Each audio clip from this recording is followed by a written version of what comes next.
Good evening, dear friends, and welcome to day 90 of A Poem a Day for 2026. It is the 31st of March, our final day of the month. It is Tuesday. I'm home from the office. It's around 6 pm. I have kind of a busy evening. I've got some food shopping being delivered, and I mean, that's kind of it, but I'm trying to fit this all in before the shopping comes. And obviously, I have a bonus video which is going to be a twofer, because I had in mind the piece that I wanted to read. And then today I have realised, because I am now accepting that I don't know what time is anymore, or the passage of it. Today is also Transgender Day of Visibility, and I wanted to mark that also. And I've looked at some pieces, and I've tried to find some pieces to mark that. And I found a piece that it has, I think, inspired me to write about my own experiences as a trans and non-binary person. So perhaps I will be able to share those with you in the not too distant future. However, right now, this is our standard poetry video. So I have today's poem. So I'm just reaching for what will be the cold book, considering the work laptop has been out of the house for several hours. And trying to open the book with the page ribbon is getting a bit difficult. We're a decent chunk of the way through. I say decent chunk, we're 3 months in. We are a quarter of the way through the year, which is actually kind of terrifying. Today's poem is entitled Easter Day, and it's by an author who I am quite a fan of. It's by Oscar Wilde. And our blurb reads as follows. Oscar Wilde is something of a rebellious voice within poetry. In this sonnet on the occasion of Easter, Wilde describes vividly the overwhelming majesty and splendour of the Pope in Rome. Yet the poet contrasts these regal images with the ancient origins of Christianity, and ends with the simple image of an exhausted Christ wandering alone millennia before. So, this is Easter Day by Oscar Wilde. The silver trumpets ran along the dome.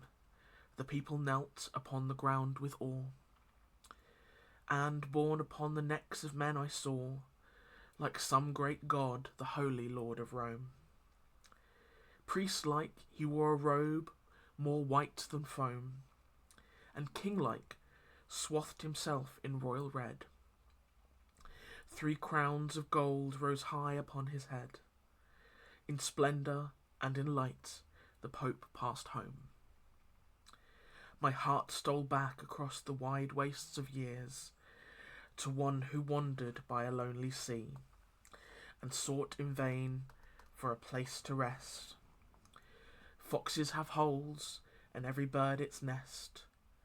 I, only I, must wander wearily and bruise my feet, and drink wine salt with tears.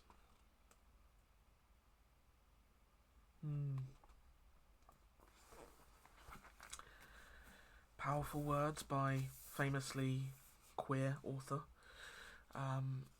Oscar Wilde.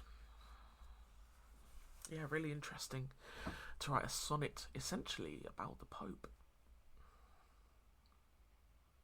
I should imagine that it could have been quite a controversial piece in his day.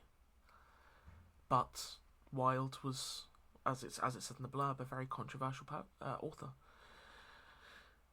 If you haven't read it, and you are so inclined to, I cannot recommend enough The Strange Case of Dr. Jekyll and Mr. Hyde. I don't think there has been a decent portrayal in cinema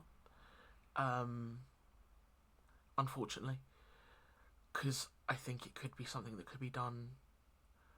It could be magnificent. Just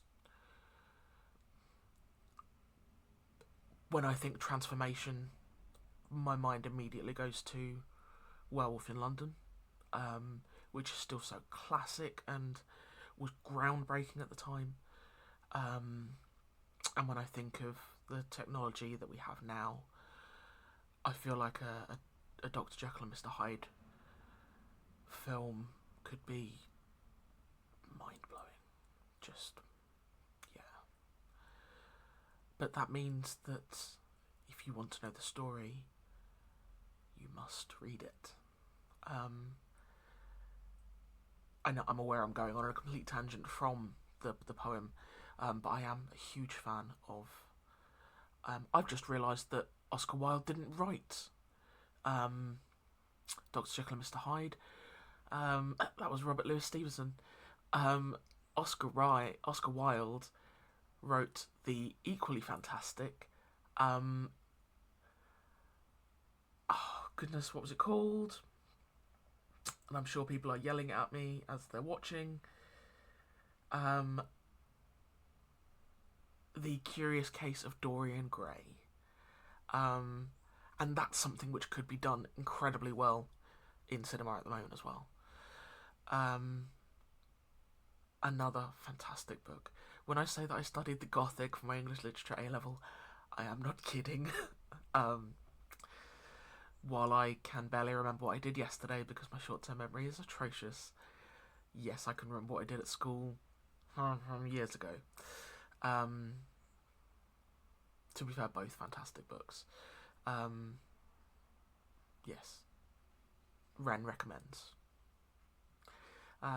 I will close it there because I am going to go ahead and record my bonus video for you for March, which includes 2 pieces.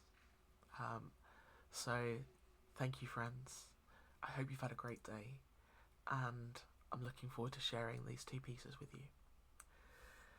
Until then, good night.